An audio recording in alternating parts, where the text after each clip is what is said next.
Hello बच्चों, electrochemistry का lecture number 3। और बच्चों लेक्चर नंबर 3 में हम लोग डिस्कस करने वाले हैं मेजरमेंट ऑफ इलेक्ट्रोड पोटेंशियल। किसी इलेक्ट्रोड का इलेक्ट्रोड पोटेंशियल हम कैसे नापेंगे, उसके लिए किन किन चीज़ों की जरूरत पड़ेगी और क्या क्या मेथड हमारे पास है कि हमें किसी इलेक्ट्रोड का इलेक्ट्रोड पोटेंशियल बिल्कुल करेक्ट फॉर्म में मिल जाए। ठीक है, तो बच्चों हेडिंग लगाएंगे मेजरमेंट ऑफ इलेक्ट्रोड पोटेंशियल। ठीक है, देखो किसी भी चीज का जो मेजरमेंट होता है वो स्टैंडर्ड को कंपेयर करके होता है। ठीक है, तो यहां पर बच्चों हम क्या करेंगे, किसी भी इलेक्ट्रोड का इलेक्ट्रोड पोटेंशियल एक रेफरेंस इलेक्ट्रोड के साथ कंपेयर करके उसका हम इलेक्ट्रोड पोटेंशियल निकालेंगे। तो सबसे पहले हमें किसकी जरूरत पड़ेगी, there is a need of reference electrode. ठीक है, तो नीड ऑफ रेफरेंस इलेक्ट्रोड। ठीक है बच्चों, तो हम सब लोग जानते हैं कि हमारे पास कौन सा रेफरेंस इलेक्ट्रोड है, हाइड्रोजन रेफरेंस इलेक्ट्रोड। ठीक है, तो जिसको हम बच्चों शॉर्टकट में बोलते हैं SHE। ठीक है, इसको हम बोलते हैं standard hydrogen electrode. Standard hydrogen electrode, this is called reference electrode. और बच्चों इसका एक और नाम है NHE, जिसको हम बोलते हैं नॉर्मल हाइड्रोजन इलेक्ट्रोड। ठीक है, और इसी को हम बोलेंगे रेफरेंस इलेक्ट्रोड। तो इसी की मदद से हम किसी भी इलेक्ट्रोड का इलेक्ट्रोड पोटेंशियल यानी स्टैंडर्ड इलेक्ट्रोड पोटेंशियल हम मालूम करेंगे। स्टैंडर्ड मतलब टेम्परेचर और कंसंट्रेशन को आप फिक्स कर दो। ठीक, अब बच्चों आप देखेंगे कि ये होता कैसे है, क्या क्या चीजें इसमें होती है, किस चीज का सॉल्यूशन लेंगे, वो सब चीजें देखो। तो मैं इसका कंस्ट्रक्शन और वर्किंग आपको बताता हूं, है ना। तो एक बीकर हमने लिया, यहां भी बीकर की जरूरत आपको पड़ती है। ठीक है, अच्छा ये बीकर लिया, इस बीकर में हम बच्चों एक सोल्यूशन डालेंगे। अब किस चीज का सोल्यूशन डालेंगे, HCl का सोल्यूशन डालेंगे, ध्यान रखना है ना, HCl। और बच्चों जो HCl होगा उसकी कॉन्सेंट्रेशन कितनी होनी चाहिए, 1 मोलर, स्टैंडर्ड करना है। ठीक है, अब हम यहां पर जो है इस तरह की एक ग्लास रॉड लेते हैं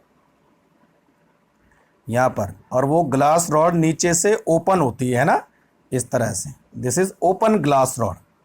ठीक है, अच्छा अब ग्लास रॉड के अंदर जो है एक इस तरह की वायर जाती है, और वो वायर लास्ट में यहां पर एक प्लेट से जुड़ी होती है, ये वाली प्लेट। इस प्लेट का नाम है बच्चों प्लेटिनम। प्लेटिनम कोटेड प्लेट होती है, प्लेटिनम कोटेड प्लेट होती है। और किससे कोटेड किया जाता हो, प्लेटिनम ब्लैक से, जिसको हम बोलते फाइनली डिवाइड प्लेटिनम, यानी प्लेटिनम जो है बिल्कुल बारीक करके हम इसमें कोट कर देते हैं प्लेटिनम का। ठीक है, अच्छा इस वायर को हम कनेक्ट कर देंगे किसी बाहर। ठीक, और बच्चों ये कुछ इस तरह से होती है, और देखो इस तरह से, है ना। और यहां पर जो है इस रास्ते हाइड्रोजन गैस किस टेम्परेचर, किस प्रेशर पर, 1 बार प्रेशर पर हम इंसर्ट करते हैं। तो हाइड्रोजन गैस यहां से जाती है और धीरे धीरे बबल की फॉर्म में ऊपर आती है, इस तरह से, इस तरह से, है ना। तो यहां पर बच्चों जो प्लेटिनम फॉयल है उसका क्या काम क्या होता है, as a inert electrode. Inert electrode की होती है, यानी इलेक्ट्रॉन को केवल ट्रांसफर करने के लिए सरफेस प्रोवाइड करता है, बस खुद इलेक्ट्रॉन को ट्रांसफर नहीं करता है, it provide a surface for exchange of electron. और इलेक्ट्रॉन किसके बीच एक्सचेंज होंगे, इस HCl के बीच और इस हाइड्रोजन के बीच, मेनली दोनों हम यूज करेंगे। ठीक है, अच्छा ये हो गया हमारा SHE या फिर NHE। ठीक, समझ में बात आ गई कंस्ट्रक्शन। अब देखो इसको रिप्रेजेंट कैसे करते हैं, रिप्रेजेंट कैसे करते हैं इसको, देखो PT, और PT क्या है बच्चों, यहां पर सॉलिड है तो हम लिखेंगे S, एक डंडी ऐसे मारी, उसके बाद क्या है H2, और H2 किस फॉर्म में है बच्चों, गैस फॉर्म में है, गैस, और हम लिखेंगे 1 बार, इसको बंद कर लिया और उसके बाद जो है H प्लस, और ये क्या है, एक्वस की फॉर्म में है, कितनी कॉन्सेंट्रेशन में, 1 मोलर कॉन्सेंट्रेशन में, इसको बंद। तो ये इसके रिप्रेजेंटेशन का तरीका है। देखो जरा फटाफट किस तरह से काम आ रहा है ना। ठीक, तो ये हमारा हुआ स्टैंडर्ड हाइड्रोजन इलेक्ट्रोड। ठीक है बच्चों, अब देखो ये जो स्टैंडर्ड हाइड्रोजन इलेक्ट्रोड है, इसका पोटेंशियल कितना होना चाहिए, 0.00। ठीक है, the electrode potential, electrode potential of SHE is 0.00 volt at 298 kelvin. बिल्कुल इतना होता है, देखो 0.00, जैसे मैंने आपको इलेक्ट्रोकेमिकल सीरीज में बताया था वही है।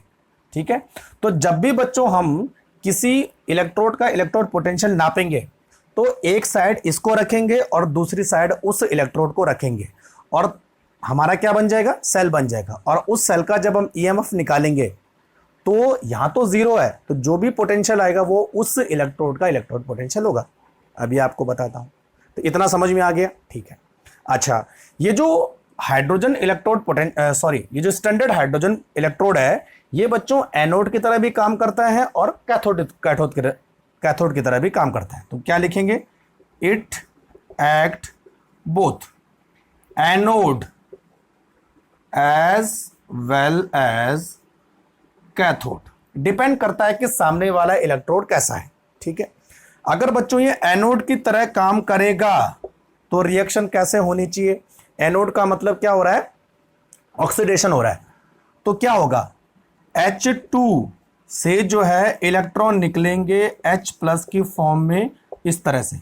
ये देखो, तो जो H2 गैस है वो इलेक्ट्रॉन निकालेगी और HCl, थोड़ा सा HCl की कॉन्सेंट्रेशन को बढ़ा देगी। ये तो हुआ, तो एज ए एनोड ये काम कर रहा है। एनोड का मतलब बच्चों यहां पर क्या हो रहा है, ऑक्सीडेशन। ठीक है, और जब ये कैथोड की तरह काम करेगा, यानी जब इस पर रिडक्शन होगा तो क्या होगा, थोड़ा सा जो HCl है वो इलेक्ट्रॉन को एक्सेप्ट करके हाइड्रोजन गैस में कन्वर्ट हो जाएगा। तो हाइड्रोजन गैस और HCl दोनों क्या होंगे, एक इक्विलिब्रियम में रहेंगे। ठीक है, तो जब कैथोड की तरह काम कर रहा है, इसका मतलब इस पे क्या हो रहा है, रिडक्शन हो रहा है। तो ये कुछ ओवरऑल डिस्क्रिप्शन है SHG के बारे में। समझे मेरी बात, तो नोट करो जरा फटाफट बच्चों कि ये एनोड की तरह भी काम करेगा और कैथोड की तरह भी काम करेगा। एनोड की तरह कैसे काम करेगा, कैथोड की तरह कैसे काम करेगा। ठीक है, चलो अच्छा, अब बच्चों बात करते हैं कि इसके थ्रू हम किसी इलेक्ट्रोड का इलेक्ट्रोड पोटेंशियल कैसे निकालेंगे, है ना। तो इतना हो गया, बहुत अच्छी बात है। तो इसका जो इलेक्ट्रोड पोटेंशियल है वो हमने कितना माना, 0.00। ठीक है बच्चों, अब देखो एक साइड तो हम इसको लगा के रखेंगे, दूसरी साइड हम उस इलेक्ट्रोड को लेंगे जिसका हमने इलेक्ट्रोड पोटेंशियल मालूम करना है। तो पहले हम किसका इलेक्ट्रोड पोटेंशियल मालूम करेंगे, जिंक इलेक्ट्रोड का। ठीक है, तो मैं यहां पर लिख रहा हूं, to determine standard electrode potential of zinc plus plus and Zn। ठीक है, इसका हम इलेक्ट्रोड पोटेंशियल मालूम करेंगे।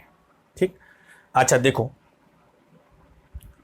एक तरफ तो हमने इसको रखना है और दूसरी तरफ हमने किसको रखना है, जिंक इलेक्ट्रोड को। तो कहानी वही हो जाएगी फिर। यहां पे एक बीकर लो आप, बीकर में क्या डालो, ZnSO4 का सोल्यूशन डालो, ZnSO4 का सोल्यूशन डालो। कॉन्सेंट्रेशन कितनी होनी चाहिए, 1 मोलर होनी चाहिए। टेम्परेचर दोनों के लिए 298 केल्विन होगा।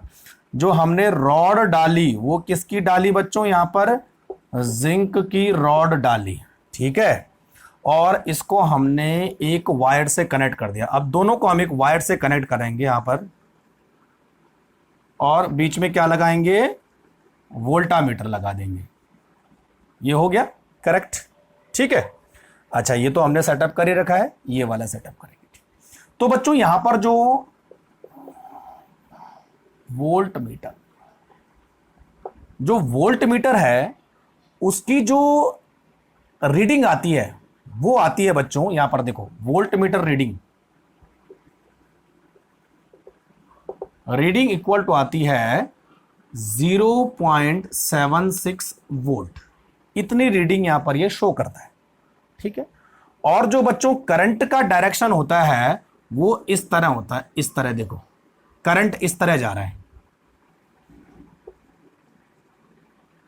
इस तरह जाता है करंट, इसका मतलब इलेक्ट्रॉन इधर आएंगे। तो ओवरऑल क्या हुआ, ओवरऑल क्या हुआ कि बच्चों जिंक क्या करेगा, यहां से जो है इलेक्ट्रॉन ट्रांसफर करेगा। ये जिंक सल्फेट में जब जिंक रॉड डाली जाती है तो जिंक क्या करता है, ऑक्सीडाइज होता है। तो यहां पर बच्चों क्या हो जाएगा, माइनस, ठीक है। तो धीरे धीरे जो है इलेक्ट्रॉन यहां से और इस तरफ जाएंगे। तो इस समय जो ये स्टैंडर्ड हाइड्रोजन इलेक्ट्रोड है ये किसकी तरह काम करेगा, एक कैथोड की तरह काम करेगा। इसका मतलब यहां पर रिडक्शन होगा, तो यहां पर क्या हो रहा है, ऑक्सीडेशन हो रहा है, ठीक है। तो दिस शोज ऑक्सीडेशन, और इस समय जो है यहां पर क्या शोज करेगा, ये रिडक्शन शो करेगा। इसको मैं हटा देता हूं ना इधर से, ठीक है बच्चों। तो रिडक्शन शो करेगा तो इसका मतलब क्या हुआ, 2H plus 2 electron equal to H2, ठीक है। तो इसका मतलब ये यहां पर क्या हो रहा है, रिडक्शन हो रहा है। तो ये इलेक्ट्रोड कैसा हो जाएगा, माइनस, और ये ये इलेक्ट्रोड कैसा हो जाएगा, प्लस, और ये इलेक्ट्रोड कैसा हो जाएगा, माइनस, है ना। ये सारे माइनस न लिख के मैं केवल एक ही माइनस लिखता हूं। This shows minus charge, this shows plus charge. तो बच्चों यहां से इलेक्ट्रॉन निकल के कहां की तरफ जाएंगे, यहां की तरफ जाएंगे। तो ये क्या करेगा, H प्लस इलेक्ट्रॉन को एक्सेप्ट करेगा, H2 गैस बनाएगा। समझ में बात आ रही। तो जो सेटअप करने के बाद हमें वोल्ट मिला, रीडिंग मिली, वो कितनी थी, 0.76 वोल्ट, ठीक है। और बच्चों 0.76 वोल्ट क्या बताता है, यहां पर इसका ऑक्सीडेशन पोटेंशियल बताता है। बिकॉज यहां पर ये जो जिंक इलेक्ट्रोड है इसका जो करंट है वो इस साइड जा रहा है, तो इसका मतलब इलेक्ट्रॉन किस साइड जा रहे हैं, इस साइड जा रहे हैं। तो जब इलेक्ट्रॉन यहां से निकल के इस साइड जा रहे हैं तो 100% इसका क्या होगा, ऑक्सीडेशन। तो this potential is called oxidation potential. ये तो हुआ, ठीक है। अच्छा, जब इसका ये ऑक्सीडेशन पोटेंशियल है तो हमने इसका रिडक्शन पोटेंशियल कैसे निकालेंगे, माइनस लगा दो 0.76 वोल्ट, इसका ये रिडक्शन पोटेंशियल हो जाएगा। ठीक है, मेरी बात समझे मेरी बात। अच्छा, अब पोटेंशियल हमें मालूम चल गया कि इतना पोटेंशियल डिफरेंस आ रहा है, ठीक है। तो अब हम इसका पोटेंशियल निकालेंगे, एक्चुअल में पोटेंशियल कितना होता है। तो जो हमने कहानी लिखी थी कि E not cell equal to E not cathode minus E not anode, ऐसे कुछ था। अच्छा, E नॉट कैथोड कितना है, कैथोड तो यहां पर इस समय 0 है, तो 0 वोल्ट माइनस वो क्या आ रहा है, माइनस 0.76 है ना, 0.76, ठीक है बच्चों। तो क्या आएगा, प्लस 0.76।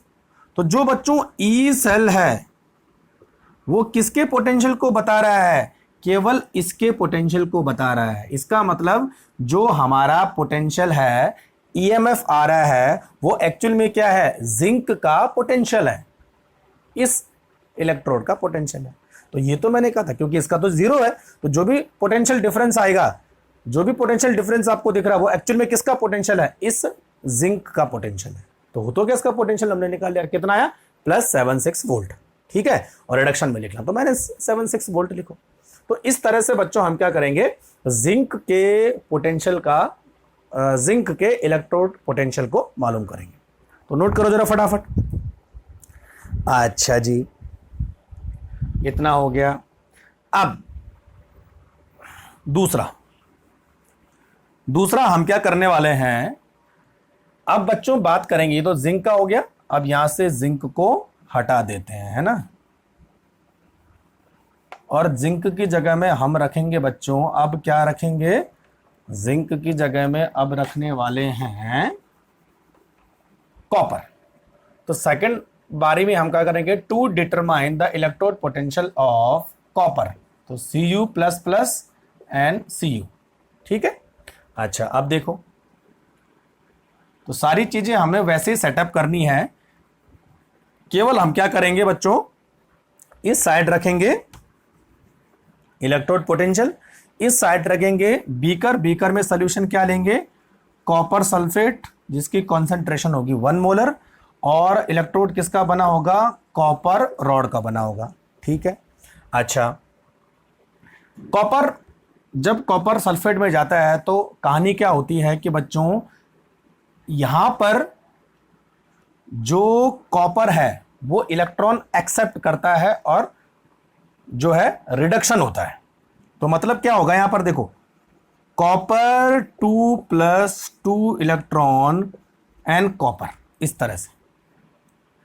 तो सॉल्यूशन के अंदर से जो कॉपर 2 प्लस है वो किसके अंदर निकलने लगता है, कॉपर रॉड के अंदर निकलने लगता है। तो नाउ ये जो कॉपर रॉड है बच्चों किस तरह की हो जाती है, इस समय प्लस हो जाती है, पूरी की पूरी रॉड कैसे हो जाएगी, प्लस हो जाएगी, क्योंकि कॉपर का जो टेंडेंसी है वो क्या है, रिड्यूस होने की टेंडेंसी है, तो प्लस हो गई, ठीक है। तो यहां पर बच्चों क्या होगा, इलेक्ट्रॉन की डेफिशिएंसी हो गई, प्लस चार्ज हो गया। तो इस समय ये जो स्टैंडर्ड इलेक्ट्रोड है वो किसकी तरह काम करेगा, इलेक्ट्रॉन देने वाले की तरह काम करेगा, यानी ये एनोड की तरह काम करेगा। और यहां पर रिडक्शन हो रहा है तो किसकी तरह काम किया, कैथोड की तरह काम किया, ठीक। तो दिस बिकम कैथोड। तो इस समय ये किसकी तरह काम करेगा, एनोड की तरह काम करेगा, यानी जो हाइड्रोजन गैस है वो क्या करेगा, इलेक्ट्रॉन को रिलीज करेगा। और बच्चों जब इलेक्ट्रॉन को रिलीज करेगा तो क्या हो जाएगा, माइनस चार्ज हो जाएगा। तो अब इलेक्ट्रॉन यहां से निकल के और कहां निकल जाएंगे, कॉपर की तरफ चले जाएंगे। तो जब इलेक्ट्रॉन इधर जा रहा है तो करंट कैसे आएगा, इस साइड आएगा, करंट इस साइड आ जाएगा, ठीक। अच्छा इलेक्ट्रॉन अगर इस साइड जा रहे हैं और करंट इस साइड आ रहा है, मतलब इसका क्या हो रहा है, रिडक्शन हो रहा है, सीधी सी बात है ना, क्योंकि ये इलेक्ट्रॉन को एक्सेप्ट कर रहा है, ठीक है। तो हमें पता चल जाएगा कि सामने वाले इलेक्ट्रोड का रिडक्शन हो रहा है कि ऑक्सीडेशन हो रहा है, किसके बेसिस पर, फ्लो ऑफ करंट, किस साइड है करंट, तो करंट इस साइड है, तो इसका मतलब इलेक्ट्रॉन उस साइड जा रहे हैं, तो इसका क्या हो रहा है, रिडक्शन हो रहा है। समझे मेरी बात। और बच्चों जी यहां पर जो वोल्ट मीटर की रीडिंग निकल के आती है वो आती है 0.34 वोल्ट, ठीक है, वोल्ट मीटर रीडिंग। और 0.34 वोल्ट, दोनों का पोटेंशियल डिफरेंस हुआ, इसका तो कितना हो गया, 0, तो इसका मतलब जो जो पूरा के पूरा पोटेंशियल किसका होगा, इसका होगा, और इसका क्या हो रहा है, रिडक्शन हो रहा है। तो this 0.34 volt is called reduction potential. ये तो हमारा पहले वाले में जिंक का ऑक्सीडेशन हो रहा था तो हमने उसका ऑक्सीडेशन पोटेंशियल लिखा, अब क्या हो रहा है, इसका रिडक्शन पोटेंशियल है, रिडक्शन हो रहा है, तो क्या लिखेंगे बच्चों, रिडक्शन पोटेंशियल। तो अब इसमें माइनस साइन लगाने की जरूरत है नहीं, क्योंकि ऑलरेडी ये रिडक्शन पोटेंशियल की फॉर्म में लिखा हुआ है। समझे मेरी बात। तो पता चल जाएगा हमें कि रिडक्शन किसका हो रहा है और ऑक्सीडेशन किसका हो रहा है। इस समय बच्चों स्टैंडर्ड किसकी तरह काम कर रहा है, एनोड, और एक किसकी तरह काम कर रहा है, कैथोड। अब अगर मैं ईएमएफ निकालूं इसका, यानी ई नॉट सेल की बात करूं, तो वही कहानी हो जाएगी, कैथोड माइनस एनोड। तो कैथोड क्या है, 0.34 माइनस एनोड कितना है इस समय, 0, इसका पोटेंशियल तो कितना होता है, 0। तो एक्चुअल में जो हमारा ई नॉट सेल है वो किसके पोटेंशियल को बताता है, इस कॉपर के इलेक्ट्रोड के पोटेंशियल को बताता है। तो वो तो क्या इसका पोटेंशियल हमें मालूम चाहिए। तो बच्चों कहानी ये है कि स्टैंडर्ड के साथ हमने जो भी पोटेंशियल जोड़ेंगे, जो भी डिफरेंस आएगा वो इसी का पोटेंशियल होगा, क्योंकि ये तो क्या है, 0 है, ठीक। तो इस तरह हम जो है बहुत सारे मेटल के स्टैंडर्ड इलेक्ट्रोड पोटेंशियल को मालूम कर सकते हैं with the help of reference electrode, है ना। समझ में बात आ गई। तो बस यही काम करते हैं इसमें, ठीक है। तो नोट करते जाओ जरा फटाफट।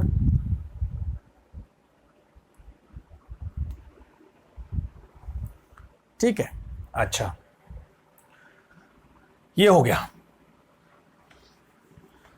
तो बच्चों वोल्ट मीटर का जो साइन है वो आपको करंट को बताता है और उसके अपोजिट क्या हो जाएगा, इलेक्ट्रॉन हो जाएंगे। तो पता चल जाएगा कि रिडक्शन किसका हो रहा है और ऑक्सीडेशन किसका हो रहा है। ठीक है।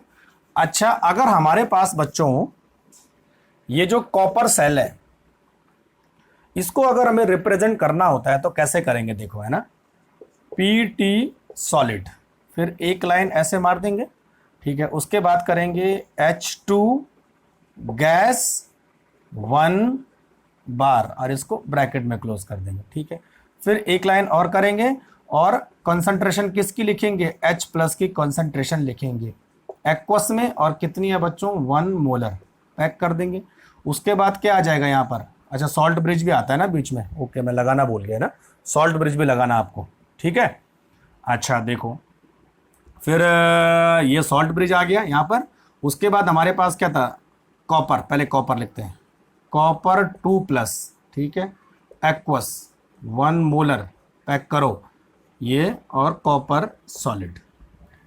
जिंक को बताना है तो सब कुछ सेम हो जाएगा, यहाँ जिंक को चेंज करना पड़ेगा बस। ठीक है। H2 गैस 1 बार ऐसे, H+ aqueous 1 molar, salt bridge, उसके बाद है जिंक 2+, एक्वस कितना है 1 मोलर, और इधर Zn और सॉलिड। ठीक है बच्चों। तो इस तरह से हम ये स्टैंडर्ड के साथ कॉपर के इलेक्ट्रोड को लिखेंगे और स्टैंडर्ड के साथ जो है जिंक के इलेक्ट्रोड को लिखेंगे। रिप्रेजेंट करने का तरीका होता है उस सेल को। समझ गए बात फिर?